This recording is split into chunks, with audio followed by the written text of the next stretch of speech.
রাজধানীর বাংলা মোটরে জাতীয় নাগরিক পার্টি এনসিপির সংবাদ সম্মেলন চলছে, সরাসরি যাচ্ছে সেখানে।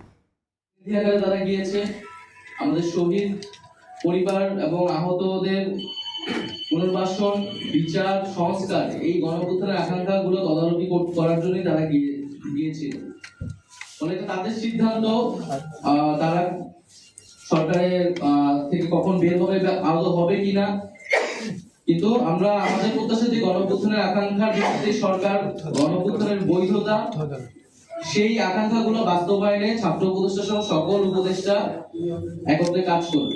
ফলে দুইজন ছাত্র উপদেষ্টাকে জাতীয় নাগরিক পার্টির সাথে সংযুক্ত করে যে অপপ্রচার, আমরা তার নিন্দা এবং প্রতিবাদ জানাচ্ছি। সামগ্রিক বিষয়ে কয়েকটা বিষয় আমাদের আজকে আলোচনা ছিল। আমাদের মনে হয়েছে যে আমাদের স্পষ্ট করা প্রয়োজন জাতির সামনে।